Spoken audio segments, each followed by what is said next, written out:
Belum pernah melihat cara yang sulit untuk melarikan diri, seorang pemuda berteriak, puluhan narapidana bergegas maju, mereka bergegas ke dinding penjara. Menggunakan daging dan darah mereka sendiri untuk menabrak dinding. Ternyata mereka ingin merobohkan dinding. Untuk melarikan diri, penjaga penjara melihat adegan ini dan segera membuat wajah menghina. Dia pikir orang-orang ini tidak gila, mereka juga idiot. Bagaimana mungkin manusia merobohkan tembok setebal 50 cm tetapi setiap hari mereka terus melakukannya. Meskipun tembok itu tidak terluka, retakan perlahan-lahan muncul, dan pada akhirnya hanya ada 2 tahanan yang tersisa yang terus-menerus mendorong tembok itu. Penjaga penjara tidak terkejut, salah satunya adalah Junho. Dia ingin pergi keluar untuk membalaskan dendam orang yang dicintainya. Minho, Junho, Seunghon adalah saudara, mereka tumbuh bersama sejak kecil. Minho adalah master karate, pandai menggunakan tinju. Junho adalah sabuk hitam di taekwondo, keahliannya menggunakan kakinya. Dari ketiganya Seunghon adalah yang terlemah. Dia bekerja keras di masyarakat, setelah mendapatkan sedikit ketenaran. Bergabunglah dengan Hongshin, geng lokal terbesar, menjadi agen geng yang efektif. Bos geng mengirim Junho dalam sebuah misi. Disingkirkan Dr. Kim, pembuat obat. Dr. Kim ditusuk ke rumah sakit.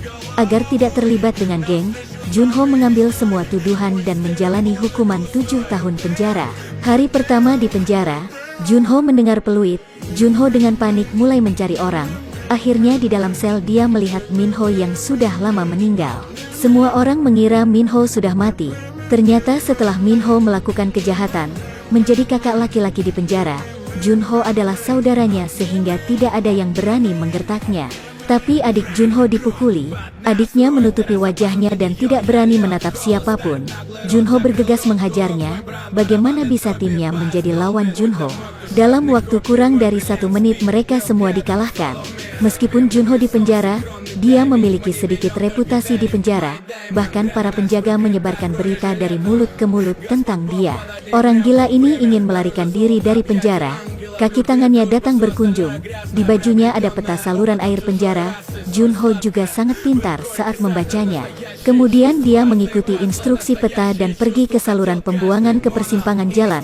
Saya pergi ke pangkalan udara di satu sisi, dan di sisi lain pergi ke pangkalan militer. Sepertinya tidak mungkin untuk pergi, mereka mendengarkan.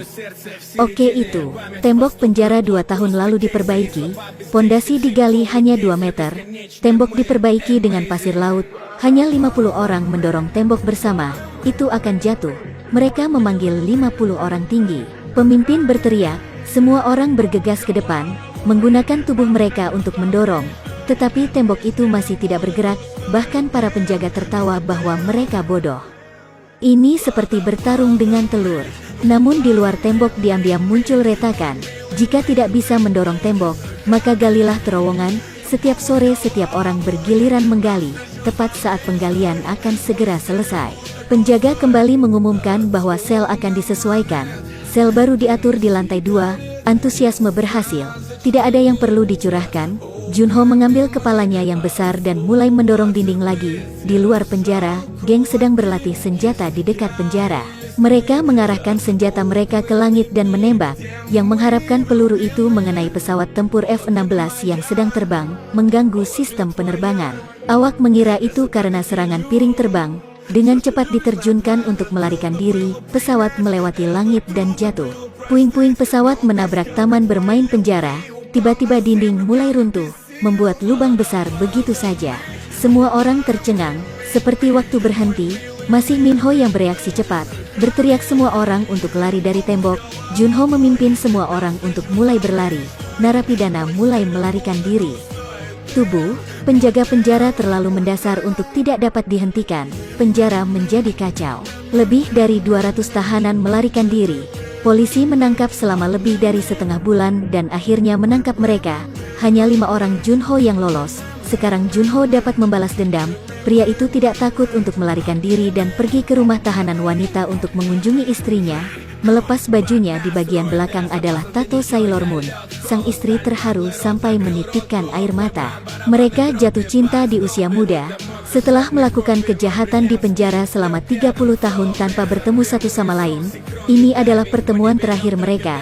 duo tahanan Minho dan Junho berangkat untuk membalas dendam. Mereka melatih sekelompok preman, menghancurkan pabrik bos.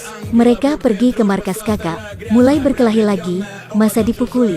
Keduanya sekali lagi berdiri bahu-membahu dan Senghon di sebelah kakak. Hanya bisa berdiri di sudut dan menonton dengan tenang. Senghon dulunya adalah saudara laki-laki mereka yang baik. Kali ini kakak laki-laki itu pergi. Junho mengejarnya, tetapi dihentikan oleh Senghon. Junho menginjak gas untuk mengemudi, tetapi ketika dia hanya berjarak 2 meter, Senghon. Di sisi lain, Minho mengeluarkan belati dan menikamnya di lengan kanan. Dia juga melepaskan tembakan, keduanya mati. Junho membantu Senghon masuk ke mobil untuk terus mengejar bos geng. Mobil mereka dihentikan oleh polisi. Junho memutuskan untuk mati bersama dengan bos geng. Tiba-tiba terdengar suara tembakan. Kakak laki-laki ditembak di kepala oleh orang-orang. Ternyata Senghon menembak dan membunuhnya. Ini menunjukkan kesetiaan di antara saudara-saudara. Dia memilih persaudaraan, tetapi sebagai ganti nyawanya. Junho bergegas memeluknya, mengenang masa lalu, tapi semuanya tak bisa kembali. Film hari ini berakhir di sini. Sampai jumpa lagi.